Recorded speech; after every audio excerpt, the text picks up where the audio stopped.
हमारा भारत देश, यहाँ जितने धर्म नहीं है उससे ज्यादा तो धर्म के ठेकेदार हैं। यहाँ के लोगों के रोटी में भले घी हो ना हो, पर बाबा को चढ़ाने के लिए घी जरूर होता है। धर्म के बारे में उन्हें इतना ही पता होता है जितना एलविश यादव को एजुकेशन के बारे में। ये धर्म के ठेकेदार बाबा बन पाए या नहीं, लेकिन बिजनेसमैन जरूर है, क्योंकि किसी को मुफ्त का आशीर्वाद बेचने के लिए दिमाग तो चाहिए। और इनके जो भक्त भी होते हैं ना, वो भी किसी दूर दराज गांव से ही होते हैं, क्योंकि इन बाबा को भी पता है फुद्दू किसे बनाया जा सकता है और किसे नहीं। चल झूठा। इन बाबाओं को भले भूत भगाना ना आता हो, पर लोगों का चूतिया काटना जरूर आता है। और इन बाबाओं पर वही लोग भरोसा करते हैं जिनके गांव में जस्ट इंटरनेट आया होता है। भद्रकाली भाई, आप सब लोगों को सूचित किया जा रहा है कि जो भी दरबार पे आएगा उसकी वीडियो अब बना करेगी। आपसे शुरू कर दिया गया है, दरबार का नया नियम लागू कर दिया गया है। बाबा लोगों के प्राइवेसी का उतना ही ख्याल रखते हैं जितना व्लॉगर्स अपनी फैमिली का। क्यों सौरभ भाई? ओ सॉरी, आप तो अपनी वाइफ की प्राइवेसी का पूरा ख्याल रखते हो मास्क पहनाकर। लगता है बाबा को गूगल एडसेंस के बारे में पता चल गया। क्यों बाबा? आपको लगता है कि आपकी वीडियो ना बने तो प्लीज कृपया करके आप अपने घर पे ही बैठे। दरबार पे आने की कोई आवश्यकता नहीं है, क्योंकि दरबार पे जो आएगा उसकी वीडियो बनेगी ही बनेगी। अच्छा, पर गुरुजी, मैं तो अपनी प्राइवेट बात करना चाहता था, आप तो ये सब रिकॉर्ड कर रहे हैं। हमारे यहाँ ऐसा ही होता है। माँ भद्रकाली भाई, बच्चे बहुत लोगों के प्रश्न थे, गुरुजी हम दरबार पे कैसे आए? तो भैया मैं अब आप लोगों को बता रहा हूँ दरबार पे कैसे आते हैं। भैया दरबार पे एक नारियल 101 रुपए लाल चुन्नी में लपेट करके नारियल को आपको पूरे घर में से घुमा करके लेकर के आना है। आपके जितने भी कमरे हैं, किचन है, सब में से घुमा करके, छत है तो छत पे से भी घुमा करके। पर नारियल को पूरे घर में घुमाना क्यों है? ये नारियल है, स्कूटी नहीं जो गली गली में घुमाते फिरे। इन बाबाओं का वास्तविकता से उतना ही लेना देना है जितना बॉलीवुड का अच्छी फिल्मों से। मुझे क्यों तोड़ा? भगवती के दरबार में एक सुंदर सा प्यारा सा कार्य बनाया था बच्ची का। और क्या कार्य बनाया भाई वो सुनिए। भाई बच्ची की तबीयत बहुत ज्यादा खराब रहती थी और काफी समय से बच्ची बीमार रहती थी, कुछ ना कुछ होता रहता था बच्ची को। बच्ची की ने 5 हाजिरी दरबार की लगाई है, इनके माता पिता ने भी और बच्ची ने भी। और जब से बच्ची बिल्कुल स्वस्थ है। ये क्या है?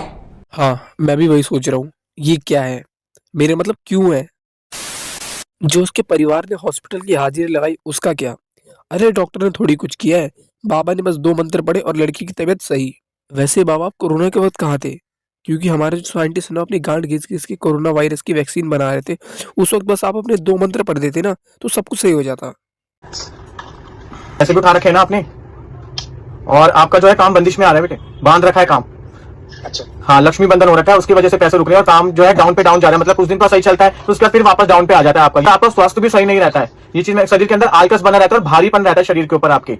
और घर में किसी को पेट से संबंधित समस्या भी है, मतलब पेट में किसी की समस्या रहती है, मतलब डाइजेशन में प्रॉब्लम रहती है, और प्लस पीठ और पैरों में दर्द है। सर ये तो टट्टी है। नहीं मतलब बाबा आपने ऐसा क्या नया बता दिया जो नॉर्मल लोगों के घर में और उनके साथ नहीं होता? हर दूसरे घर में किसी न किसी का पेट, पैर, पीठ, घुटना दर्द होता ही होता है।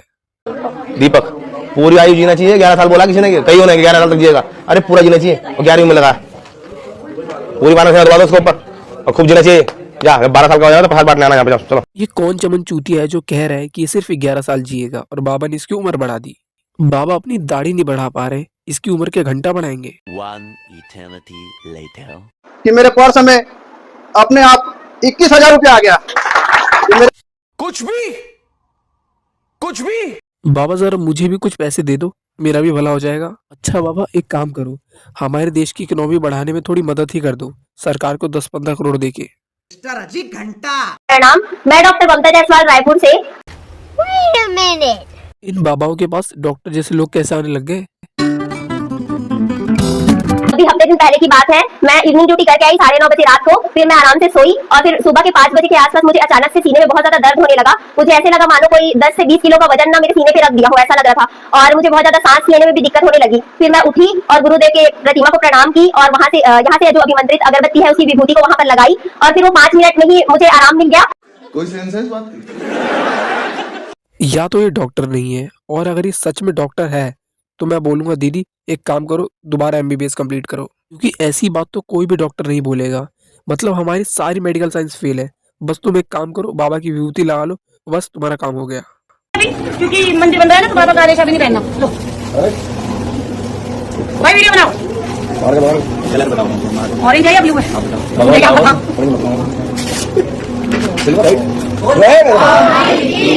मेरे तुम्हारे सब के लिए है मेरी वाली। भाई यहाँ पे क्या हो रहा है? भाई यहाँ पे क्या हो रहा भाई? पहले मुझे लग रहा था ये लोग सिर्फ गरीब और गांव वालों का ही चूतिया काटते हैं, पर नहीं, ये लोग अपर मिडिल क्लास वालों का भी चूतिया काटते हैं। इसने कभी अपनी माँ को फोन नहीं दिलाया होगा, पर इन बाबाओं को आईफोन। ये चूड़ियां आपने भेजी है लाख की, मेरा बच्चा मुझे मिल गई है, और ये भेजा है श्रृंगार आपने भेज दिया है सर माथे, लेकिन मैं माँ को नहीं चढ़ाऊंगी क्योंकि हमारे यहाँ ये नहीं चढ़ता। ना तो ये वाली रबड़ बैंड कोई लगा सकता है, ना ये वाला काजल, खाली होगा ये। मैं अरे आंटी, ये तो भगवान को चढ़ाने के लिए है, आप क्यों सीरियस हो रहे हो? नहीं सारुण के यहाँ कुछ तो गड़बड़ है, जरूर कोई ना कोई गड़बड़। कहीं ये आप खुद तो यूज नहीं करने वाली हो? वैसे भी ये लोग भगवान को उतना ही मिल्क करते हैं जितना डेली व्लॉगर्स अपनी फैमिली को। इन चीजों से भगवान का फायदा हो ना हो, पर इनका जरूर होता है। शत्रुओं को क्यों शांत करना? लगे रहने दो, मेहनत करने दो थोड़ी सी, हम सच्चे हैं तो हमारा कुछ ना बिगड़ेगा, हमारे भगवान हमारे साथ है, लगे रहने दो। तुम्हारे सामने एक साल से घोड़े खोल रखे हैं हमने, क्या बिगाड़ लिया अपनी अम्मा का? लगता है भगवान की कोई नई गाइडलाइंस निकली है जिसमें शायद ये प्रवचन सिखाए जाते हैं, तभी आंटी हमें सब सुना रही है। और ऐसे ही लोग अपने आप को धर्म गुरु बताते हैं। ये लोग हमारे धर्म के बारे में उतना ही जानते हैं जितना तान्या मित्तल।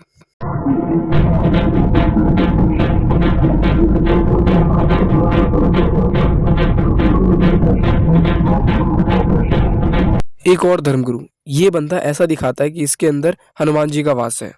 घंटा इसको पोषित को देख के कहीं से भी लग रहा है कि इसके अंदर हनुमान जी का वास होगा। भगवान क्या ऐसी उल्टी सीधी हरकतें करते हैं? नहीं।